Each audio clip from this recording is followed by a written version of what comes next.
Subscribe and press the bell icon so you never miss an update from PWIP. Export knowledge be, trade be. Hi guys, welcome to PWIP. Today I'm going to talk about logistics from an Indian context of exports, right?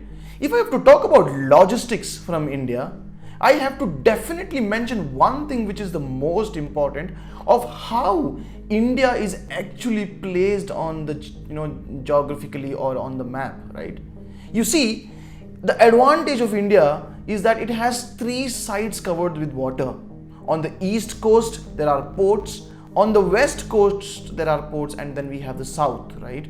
So that is why India becomes very strategic for the global market.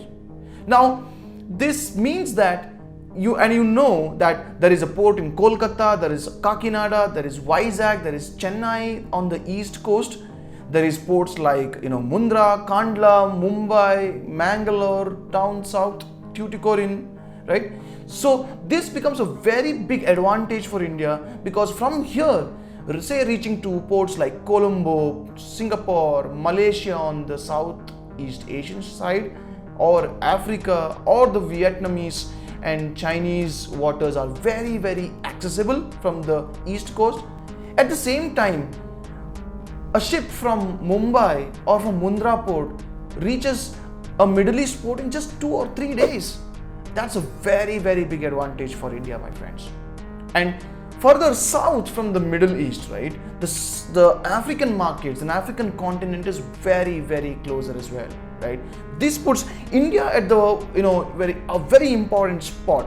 Today, let me just mention a few behind the scenes of what the logistics sector actually looks like, right?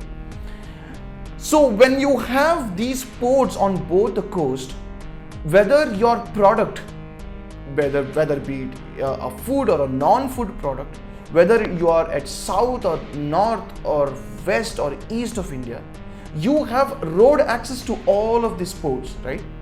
But we all know that Indian roads can be notoriously congested at a lot of times. So there is an amazing network of railways and air transport that is built by the Indian government very beautifully. Did you guys know that a lot of containers, cargo can actually travel by train? Did you guys know there is inland container depots in India? Which means, for example, you're in Nagpur, right? Nagpur has a ICD right in the heart of the town or heart of the city, right? ICD, which is an internal container depot, you will get containers in Nagpur. You can load all your cargo and send it to Nagpur ICD, or you can call containers to your factory in Nagpur. So, and once it comes back to the Nagpur ICD, then the containers from there travel by train to Mumbai port. So you don't have to rely much on road transport here. That's an amazing thing. Your custom clearance can happen right in Nagpur. So these are the kind of facilities that is built by the government, right? And for fresh produce or some critical shipments, there is airways, and there are a lot of air shipments do go out of India to majority of the countries. I have talked to some seafood exporters who load their carton boxes with seafood in say Bangalore or in say Mumbai, and it reaches in 2 days to London markets. So a vast variety of options is being built in India. And like I said, how the railways reach to ports, and there is truck through road transport. Nowadays a lot of logistics companies are present online. You can book your truck online, you can find your truck online, you can track your truck online, and a lot of logistics that is tech that is coming to this logistics space. You must also understand that before a cargo going to a port, there is also something called a CFS, a container freight station, where if it is not done in an ICD like Nagpur, and if you're directly sending your cargo, for example, to Mumbai, before going to the port, there is something called a CFS, where all your cargo is handled. Your cargo is received, custom cleared, phytosanitary certificate of origin, everything is done there, stuffed into a container and then sent to the port, right? Now, we should also know that in the shipping industry, shipping industry also give you two options of how you can ship a cargo.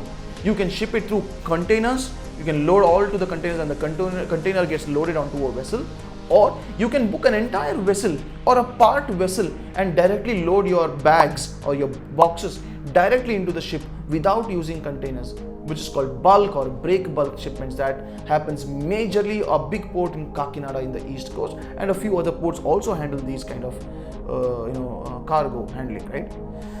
Indian government has also come up with additional ports, right? We are adding ports, right? Gujarat is being added a few ports. Mumbai has now 2 ports, JNPT and Navasheva port, right? So a lot of terminals are also coming up so that we can spread our cargo and the ports so that we could ship more cargo out of India, right? Now, in terms of technology, the government, the customs by itself is becoming very tech savvy right now. You can pay an export duty, everything online as on today. You can generate your assessment copy online today.